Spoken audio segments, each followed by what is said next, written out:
Cher public, cher jury, aujourd'hui je vous invite à réfléchir à une question complexe mais courte. Faut-il se taire? Cette question, présente plus que l'on ne pense dans nos vies, peut comporter plusieurs réponses en fonction de la situation auquel nous faisons face. Est-ce préférable de se taire par prudence, pour cacher ou protéger un fait, ou au contraire, de parler, pour s'exprimer, parfois au risque de faire face à la censure ou l'incompréhension? C'est pourquoi nous ne pouvons pas répondre à cette question par oui ou non. Se taire, c'est avant tout un apprentissage. On apprend à se taire en fonction des diverses situations auxquelles nous sommes soumis au cours de notre vie. Éviter de causer de la peine, calmer ses émotions internes et se préserver ainsi de paroles mal interprétées, d'où l'expression « mieux vaut se taire que de dire des bêtises ». Rappelons aussi que cette absence de mots n'est pas forcément que se taire n'est pas forcément une absence de mots, mais c'est aussi une forme de communication violente et simple. Ce manque de parole peut parfois faire comprendre directement nos émotions. C'est aussi une forme de confiance que l'on reçoit. Lorsque l'on nous confie un secret, on attend de nous que l'on se taise. On allège la personne de ce qu'elle cache au fond de son cœur et on l'aide à le porter à deux. Tout comme l'acte de confession. Un prêtre qui reçoit une confession est tenu au secret absolu, même devant la loi.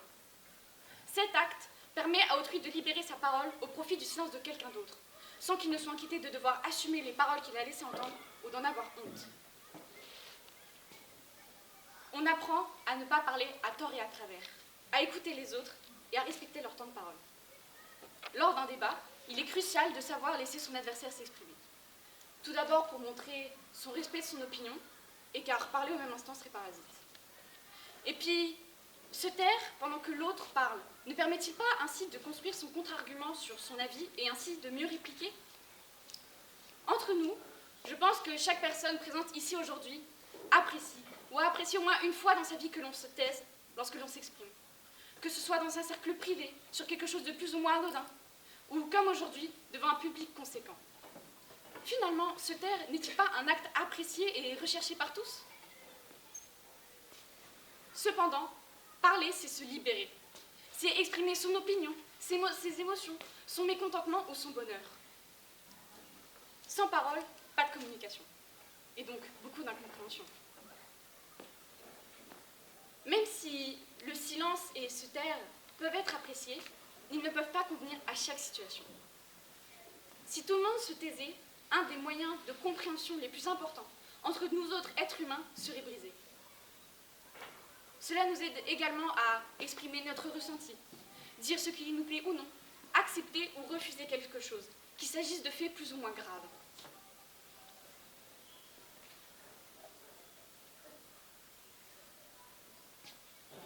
Si tout le monde se taisait, le monde ne changerait pas. Prenons l'exemple de Rosa Parks, qui n'a pas tué sa voix ce jour-là dans le bus. On lui a demandé de céder sa place lors de la période de la ségrégation raciale. Une période où les gens de couleur devaient se taire, souffrir en silence et cacher au monde leur douleur. L'égalité, les droits entre tous les humains, hommes ou femmes, jeunes ou vieux, de couleur ou non, n'auraient pas eu droit à sa voix. Faire taire aurait constitué un crime. De plus, dans les affaires criminelles telles que les affaires de viol, parler est très important. Tout d'abord pour empêcher d'autres crimes, pour informer, pour alerter, pour ouvrir les yeux sur ce qui peut se passer. Et évidemment, pour dénoncer. Si l'on se tait sur ce genre d'affaires, cela porte préjudice à de nombreuses personnes, victimes et innocentes. En conclusion, vous en conviendrez que la réponse à la question « faut-il se taire » n'est pas une question simple. Elle va dépendre du contexte auquel nous sommes soumis, mais peut-être aussi de notre personnalité.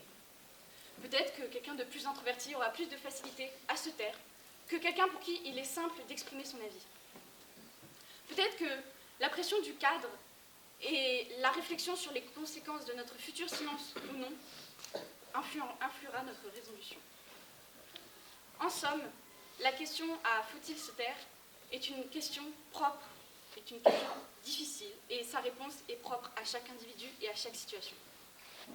Alors peut-être que la prochaine fois que vous serez pris dans une querelle ou toute autre situation qui demande à réfléchir à votre mutisme ou non, vous pourrez choisir de vous exprimer ou de vous taire.